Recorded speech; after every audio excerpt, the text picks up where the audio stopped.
Everybody, can everyone hear me? Great. I apologize, I'm going to use a very low-tech media for my speech, but the reason is because I made some notes and I like to refer to my notes.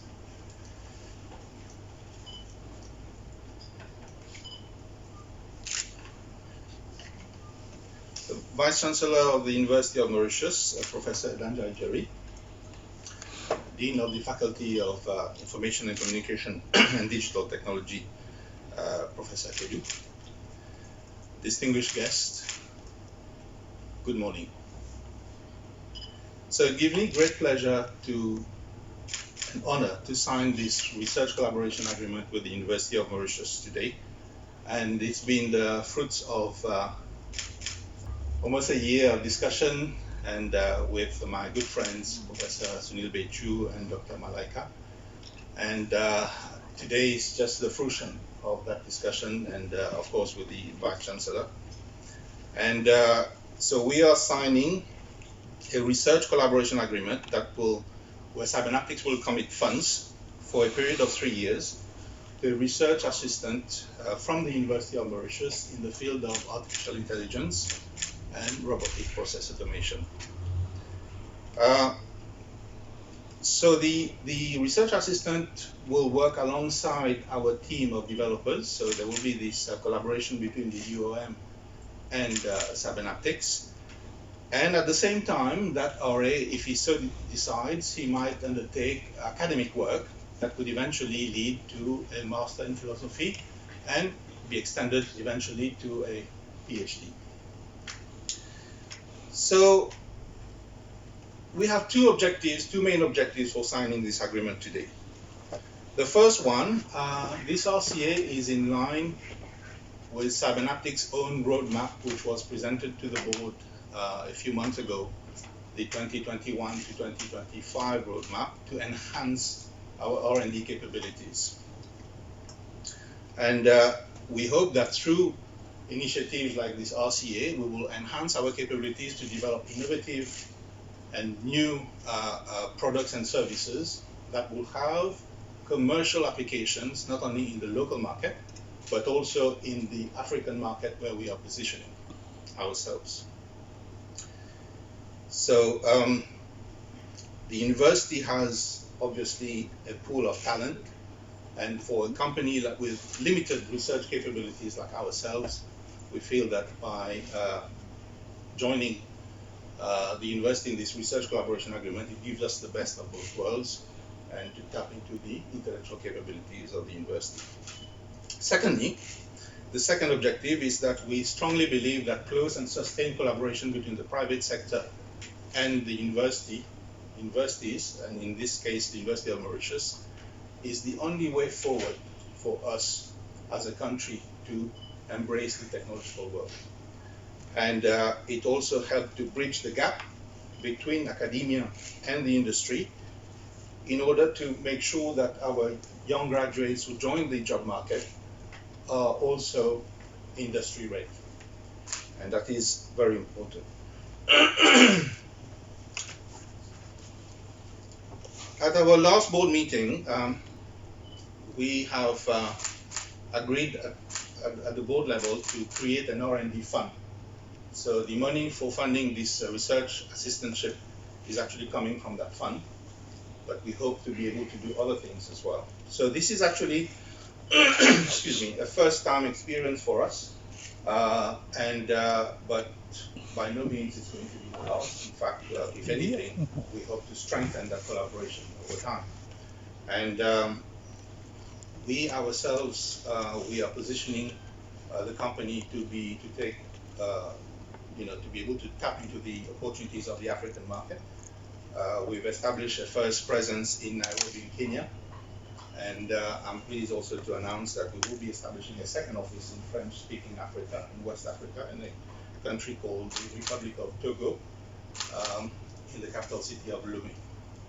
And so it makes sense for us to be able to go to Africa with enhanced capabilities, new and innovative products, and things that we have been able to create locally that we can then export. Why is the development of intellectual property important? Cybernaptics is first and foremost a technology company. And as a technology company, of course, we work with certain vendors that offer certain products and technologies like Microsoft, like HP, like Oracle. But when we go to Africa, if we don't have original intellectual property, there's no differentiation, because there are thousands of partners like us who are qualified to sell those products. And therefore, when you're facing international competition, if you don't bring something additional to the table, then the competition becomes very tough. And that is the main reason why we feel that we have to create intellectual property.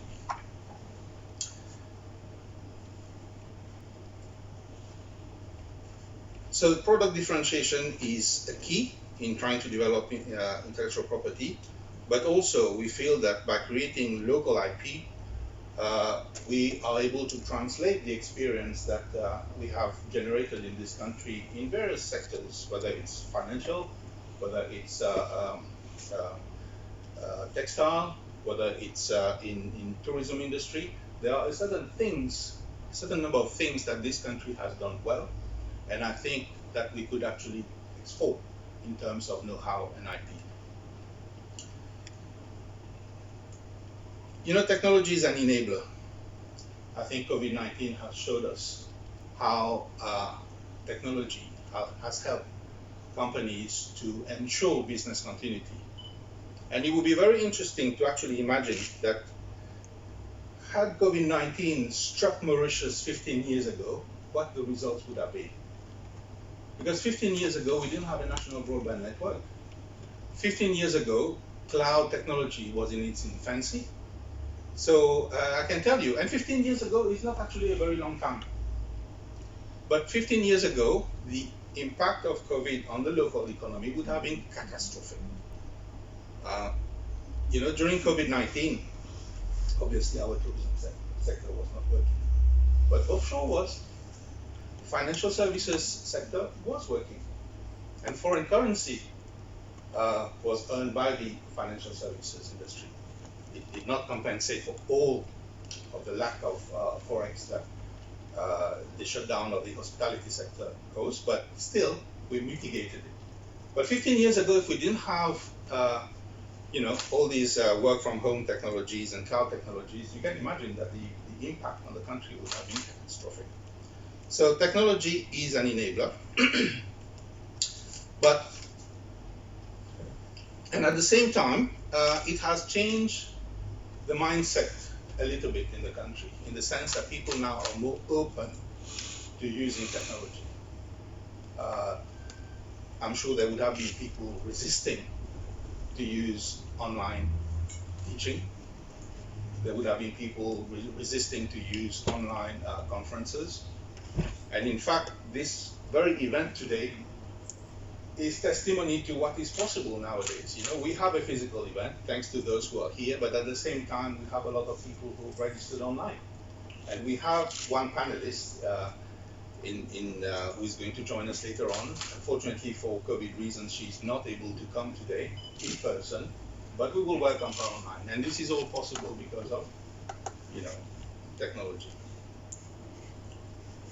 So for a company like Cybernaptics, this has certainly created new opportunities, but at the same time, there are certain considerations that perhaps did not weigh as heavily before that are now extremely important. And I'm talking about user safety, I'm talking about privacy, and I'm talking about data security. Your data is moving online, you have different types of platforms who are processing your information. By default, because you're going online, you have to be connected to the internet, and that brings a certain series of safety considerations. So we as a technology companies, we've had to actually come up with the necessary protocols and safety considerations whenever we perform any deployment that would enable companies to leverage technology for example, for working from home. But there was an initial phase of panic deployment because when COVID struck and we went into shutdown, everybody needed to get the employees to work from home. And at that time, some compromises were made. I think it was inevitable. But now that, I'm not saying that COVID is behind us, but I think we can take stock and try to improve on what we have already done and consolidate.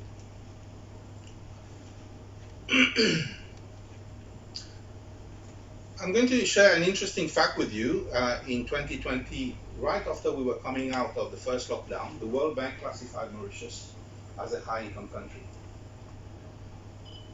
And, you know, it's a matter of pride for us as Mauritian people, and it's no doubt the result of sustained effort from our elders since the 1970s, you know, with the development of the well, first there was the agricultural sector, then there was the manufacturing sector, then there was the tourism sector, and then the financial industry, and then the newborn, which is the ICT industry, which employs 15,000 people at least today.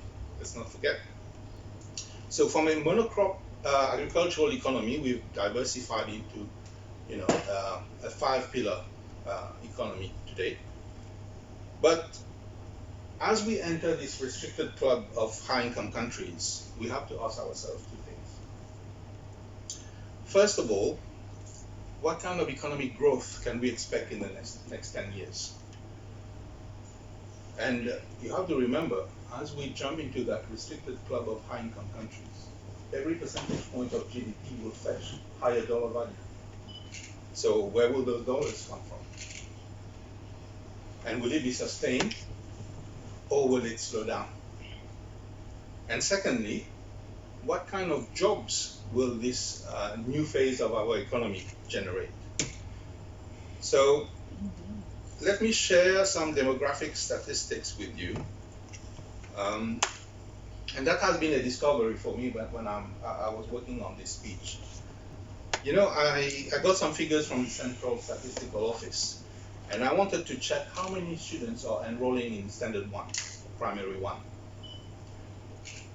And there's been a drop from 1990 to 2019 because the data goes as far as 2019. We haven't got data for 2020 yet. But it's dropped by 30%. So if you think about it, between 1990 and 2019, it's almost like 30 years. It's been dropping on average 1% a year. I don't know whether we can extrapolate this, probably not, but if that continues, if families settle on a 1 child per couple or even 2, then we can expect there will be a reduction in terms of children, therefore people who will be joining the active workforce in the future. And at the same time, I looked at life expectancy. And life expectancy between the same period, I'm talking 1990 to 2019, increased from 69.4 years old to 74.2 years old. So that's a 7% increase in this equation. So these are statistics from the World Bank, by the way. So what does it mean? It implies that there will be a corresponding increase in pension, in medical and social benefits for the retired population. And also, this is compounded by the fact that we have the youth professional migration problem. Many of our youth who get the chance to work abroad, maybe they studied abroad or maybe they get an opportunity from here as a result of the experience and qualifications they have acquired, they choose to work abroad, and that's normal. As a young person, you want to explore the world, and this is a fact now. Work is essentially global. It's a global market, and people are mobile. So you can see our problem. Our GDP goes up for every percentage point as we are now in that high income bracket, becomes harder. But our active population is decreasing while our retired population is increasing. And at the same time, many young professionals are being lost, either by those who go study abroad and do not return, or from those here who get the opportunity. So the net result is that we have to learn to do more with less if we want to sustain our lifestyle and prosperity in this country. And at the same time, sustain the social burden that is going to increase. So one way to achieve that is through enhanced productivity through technology. And especially in the field of automation. Automation can help us to do more with less. So more work with less human resources to achieve the level of GDP growth that we will have to seek to maintain, as I said, both the level of prosperity that we are used to and to meet our social obligations towards our elders. So, but at the same time, we need to prepare people to embrace technology. We need to prepare them to become not just users of technology, but in certain cases, we also want creators of technology. Okay? Automation is going to hit the BPO industry in a, I would say, spectacular manner. In the past, for developing countries, jobs have moved across borders because of wages differentials. People cost less in developing countries. But if those same jobs can now be automated by using AI bots, why would those jobs leave the city of London, or why would they leave New York when they can be done cheaply 24/7 by those bots? So we have to get prepared for that because it's coming. So finally, I would like to this brings us to the forum that we have planned today on this very subject, and that I hope we'll get a lot of engagement on.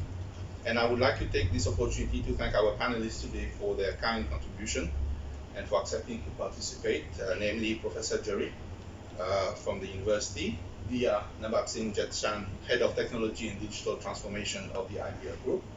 And joining us remotely will be Marine Bjarns, General Manager of CareerHub.mu.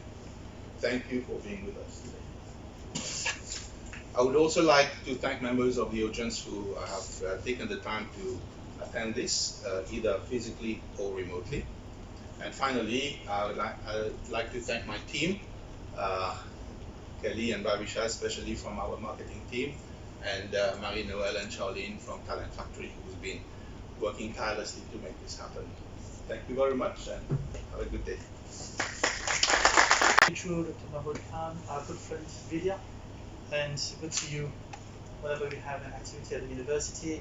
Distinguished guests, our good friend journalist from the Mauritius, and it's very important for me. It's a very important day for me whenever we have to sign a new MOU with industry. It's very important all the time. We say it's not, the first time was, exceptional. The second time was exceptional, and it goes on like this. And they say, why? That also reminds me of when I was doing active research. I was when you got your first publication. When I was a student, and I got my first publication. When the referee's report get to you, you can just start shaking. You say, goodness, are they accepting or not? And then when you read the report and see that you got to do some kind of corrections and so on, well, that was the first. But the second is the same. The third is the same. And you say when you get to the 25th, it won't be the same because you're used to it. But the same emotion comes back again and again, and that is important because if there is no emotion, then you lose not the intention, but the drive of doing things again and again. So how did it start at the university? It all started in 2017 when I joined as VC, I had to produce a vision paper, and in the vision paper, I wrote that a university cannot just look at human capital and intellectual capital. And people ask me, what do you mean by human capital and intellectual capital? And I say, well, human capital is when we do training. We do teaching and learning. And we train people. This is the human capital, isn't it? But then we also do a lot of research. And when we do research, it's building the intellectual capital. But can any university just rely on those two? I don't think so. We got to open up. And we started by opening up and saying we need to build a third quadrant. That quadrant is business capital. How do you build business capital? You work with industry. Why do you need to work with industry? We've explained everything to you. Industry is expecting universities to work with them. Why? Because we're not only helping industry to move forward, we're bringing talent to them. If we are in the field of, what we call wet research, they do not necessarily have all the, equipment. So they come to the university because it costs them, much less than to invest in all the equipment. So it's important to have university working together with industry. It's also important for our students. We always hear people saying, the students, when they come to industry, it's a headache. We got to train them back again. But it's not only the University of Mauritius, it's everywhere in the world. They hear the same language everywhere. Why is it the case? Why? We're all going through that. We were all students of universities long back. We were not necessarily trained to work in industry, but when we joined industry, we adapted. So the universities have to work closely with industry to develop new programs. And you're in a field that is moving so fast. What was the goalpost yesterday is the starting point tomorrow. So we need to adapt. And how do we do that? It's by working closely with industry, developing joint programs. It's not the first that we're going to, it's not the first signature. We have signed a number of them with other companies, Accenture, Ceridian. We're moving forward into developing new programs, not programs that are designed in-house only, but programs that we design by working closely with industry. And I can tell you, Viv, you will totally concur with me. You were the member of Senate. When we were looking at the programs that were designed with industry, I, as chair of Senate, I could immediately see the difference. The difference in the content, the difference in being, abreast of new developments, of bridging the gaps. And this is exactly, what we have to do. So we need to bridge the gap. When students go to industry, they are well trained. They are immediately operational. We don't need industry to retrain them. So that's important. So it enhances the learning of our students by working with industry, over and above, being able to do the research together and so on. When you were talking about all the problems our country will have to face, this relationship with industry has got to be further developed. Not many believe in this. I remember 5 years ago when I joined the university, I was saying we need to have industry on campus. And people were saying to me, it's a joke. You probably are dreaming. And I said, I'm not dreaming. I'm just looking at what MIT is doing. MIT has got all the top companies around itself. Right? All the top companies. If you go to Israel, one of the leading technology countries, all the big companies are based in Israel. And when you look at Israel, the progress they're making is huge. So It's nothing to reinvent. I mean, the recipe is there. We've got to work with industry. And those countries, those developed countries, they've not started now. They started centuries ago, right? Still remember, I had a chance of when I started my PhD. I was in Bordeaux, and I was lucky to get what they call industrial, an industrial scholarship. That is industry paying for your PhD. I was lucky to have McKinsey at that time. I'm a chemist, so McKinsey wanted to develop or find other applications for sugar than just using sugar for food, as a food product, and looking for other applications. So they joined the University of Bordeaux and put in many exactly what you're doing. And I was lucky to have that scholarship and started my PhD working with McKinsey. And all throughout the 3 years I've been working with McKinsey, I had the chance of traveling from Bordeaux to Lyon almost every 2 months to give an account of a report on the progress I was making.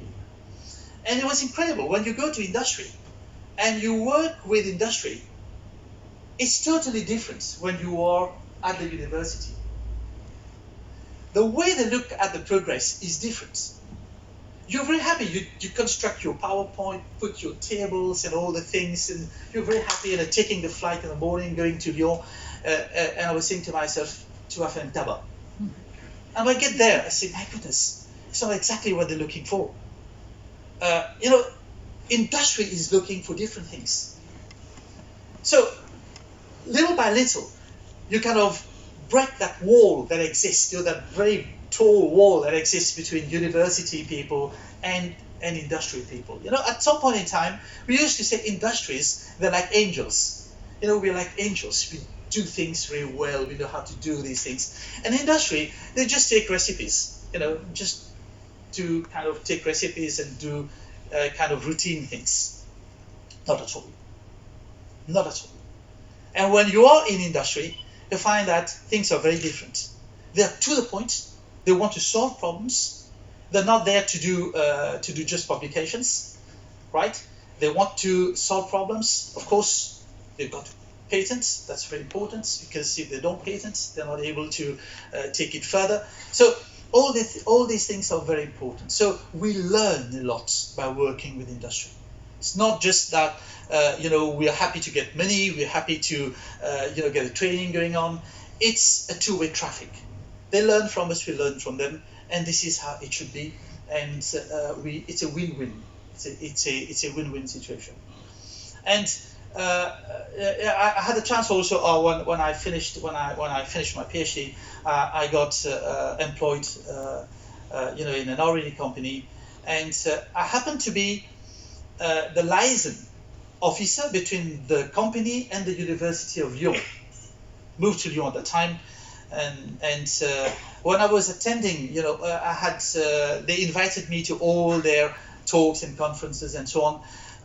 And when I was going to the university, my colleagues were saying to me, spend some good time. You'll be very relaxed when you go to the university, and it won't be the same. Because we feel that we're more stressed working in the industry. It's good also to pass on that stress to our people here, to get them more stressed so they can deliver better. And so for all these reasons, I think that it's very important. But then you may ask me, and it comes to what you were saying, when we are working with industry and we are building that business capital, I forgot to mention the fourth quadrant. The fourth quadrant is the social capital.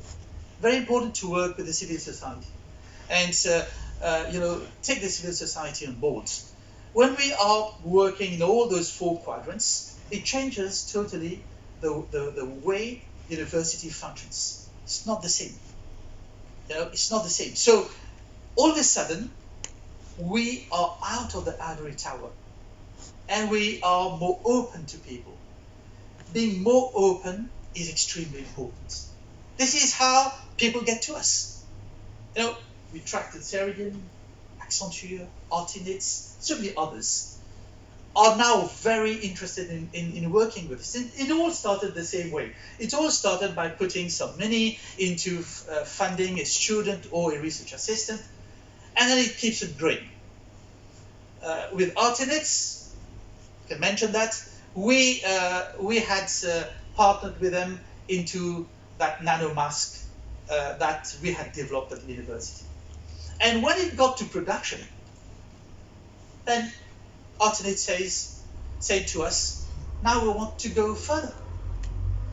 We want to put in 3 million, 4 million into the research and development of the university, right? So it's all, and I'm sure that in a few years' time, if we were working, you will be churning out results, and you will say, well, instead of 1, we get 2, or we now have a long-term collaboration, and I'm sure it will be that. It will be exactly that, like that. And at the end of the day, what are we doing? We at the university, we have put not our ivory tower in the center of the marketplace, but we've put innovation in that center. And what is innovation? Very simply, what is innovation? If you were to give a definition of innovation, what would you say? I'm not lecturing. I'm just asking you a question. Well, you probably would say that it's connecting the dots. It's connecting the dots. That's all. You see dots everywhere, and you put linkages. You put bridges. So we bridge with industry, we bridge with government, we bridge with the civil society, and that's all about innovation. And unless we get on the innovation curve, and not, well, of course, we have been doing a lot of innovation in our country, but it was all incremental innovation. So it took us a lot of years, from the 1960s until the 1990s or 2000, took us a lot of years to get on the innovation path. Why? It also took us a lot of years to get to that, out of that middle income trap. So many years.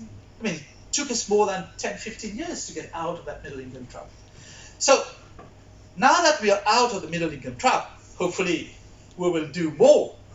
And more means not just relying on incremental innovation, is going towards radical innovation. So thinking differently, doing things differently, working with industry, getting to patenting, putting technology there. So I mean, it's a lot to do, and the university is doing what it can, to bridge the gap. It's also industry, and we're happy that more and more industries are coming now. More and more companies are coming to develop partnerships with the university. Very recently, another company, little company, came to us and said to us, look guys, energy is an area of extreme importance. And we are talking of electric cars. What do we do with the batteries in 5 years? When we get rid of the batteries, and when we replace the batteries, they have 90% efficacy. They still have 90%. So batteries are very costly. Do we throw them into nature? Or do we do something different with them? That's about battery management system. So it's again about putting minds together into developing into reprogramming the batteries and using the batteries for something else, and they can be used for another 5 years. So all these things are very important. That I can keep giving you examples of the number of things we can do in so many different areas. But we cannot do it on our own. We've got to work with industry, and we've got to work, of course, with the government as well. And we got to do things in such a manner that it's all sustainable. Sustainability is extremely important, right? So if we are not abiding by the Sustainable Development Goals and doing things that will not cause problems to the future generation, we may miss something there. So on top of all we have to do, we have to have in mind that sustainability aspect. And if we can work in that direction, I think we should be able to succeed. And I'm not sure I'm going to be here for years, but for the time I'm here, I will certainly give all the support I can to further enhance university-industry partnership. So very happy that we have signed this one with you, and now look forward to our friends from the faculty to ensure that if they don't come back after 3 years, the fault will be yours, definitely, not theirs. So you know what you have to do. So with these words, let me thank you again, Viv, and happy that see so many people from Cybernaptics here. Easily recognize them with their polo shirts.